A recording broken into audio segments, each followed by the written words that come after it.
Howdy, brothers and sisters. Hope y'all had a good day. And I come on here today to tell you about my day. Uh, my daughter, my wife's daughter, contacted her and was asking her my clothes size and such, and it's that Christmassy thing come around, and they partake in it, and that's good. I ain't got no problem with it. Uh, and I told her, I said, I don't need no clothes. We really don't go nowhere. And what I got's okay with me. I said, if you want to do something for the house, we could a little help with our plumbing, getting it fixed. So my son-in-law, he's in the building industry.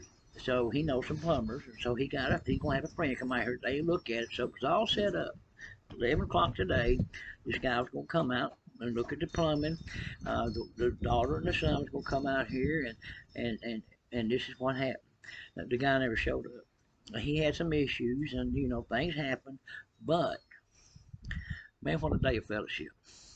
My wife, my daughter, we got my wife out of the house, which is a rarity. And they went riding and just had a good old time. And me and the son, he's a little pastor man down there in a little old bitty small building assembly, and they run it biblically. They if you gossip, they'll talk to you, and if you keep on, they'll tell you got to go. We ain't having this stuff in here.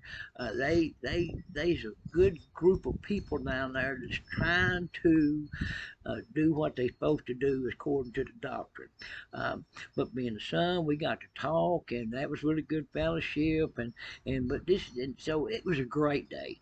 And on top of that, uh, we was out back, and a truck pulled up. Well, then a truck, I didn't know who it was, and then the police car pulled in behind them, the sheriff car. So somebody getting pulled over in my backyard. Me and Peter was out there, and I said, somebody's getting pulled over in my backyard. Well, the guy got out, and I didn't recognize him. It's our chief of police. His name is Bill. And then the sheriff car was his wife. She's a sheriff. And guess what? They brought us a meal. Brought us a meal. Sweet tater pie. Oh man, it was good. Some rolls and some ham and some real good macaroni and cheese and some green beans with bacon. And he said, "What we was thinking of it. We just want to come by and drop off this meal." Man, it's still things like it. So we had that, and then when the daughter and the wife come back, they had barbecue.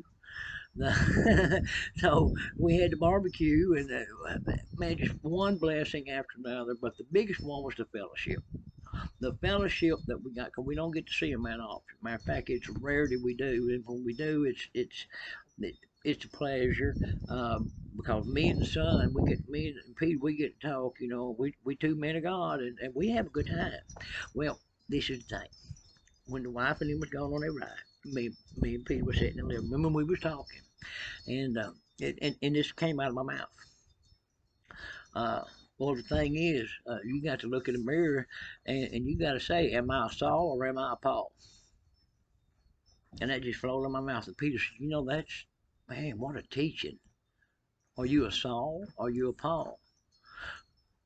So I said, that would be good. Let me write that down so I don't forget it. So here we are. Are you a Saul or are you a Paul? First of all, I'm going to read this, and it is in 2 Corinthians, and it's part of our gospel. And he's writing it to the saints, and I'm going to make it personal. Uh, I'm going to read it, and then I'm going to make it personal. For we must all appear before the judgment seat of Christ, that everyone may receive the things in body, according to that he hath done, whether good or bad. Now, Paul's telling old brother Anthony here, Anthony, there's going to come a day you're going to stand before the judgment seat of Christ, and you're going to answer and receive the things that you did in your body, whether they have been good or they be bad. So let me mark that one out.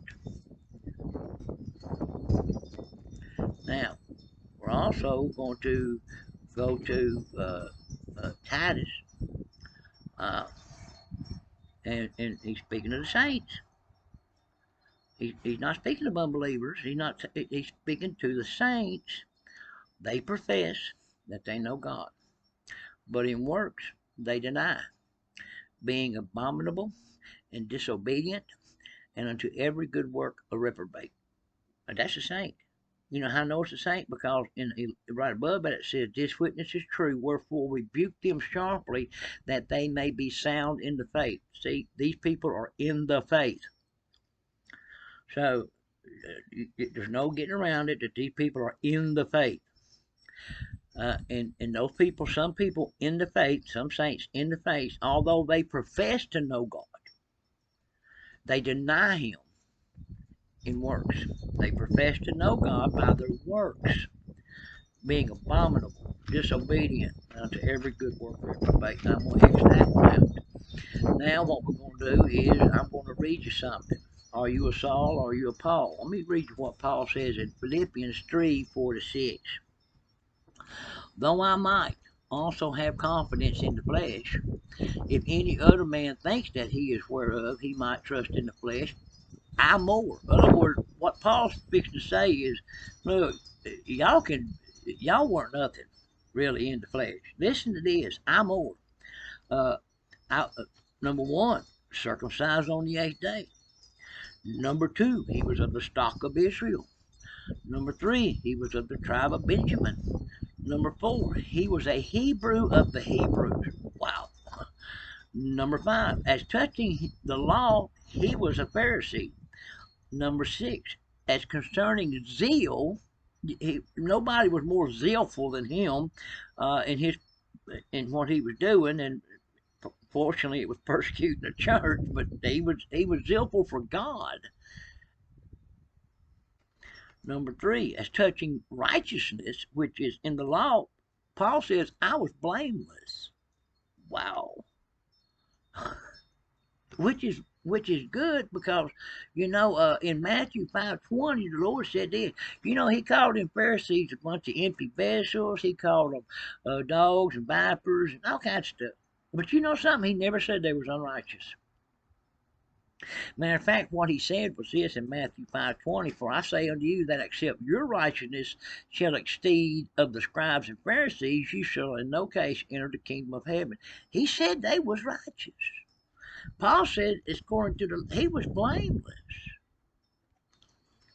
That's Matthew 5:20. Now I'm going to read another one in Acts 22:3. I am verily a man, a Jew, born in Tarsus in Cilicia, yet brought up in this city at the foot of Gamaliel, and he was Gamaliel, or whatever have you say it. If you went to the seminary, let's just say John MacArthur Cemetery. Seminary. Excuse me. If you went to the seminary, if John MacArthur had a seminary, and you attended the seminary, your teacher would be John MacArthur. That's what he's saying here. At the feet of Gamaliel, and taught according to the perfect manner of the law of the fathers, and was zealous toward God, as ye all are this day.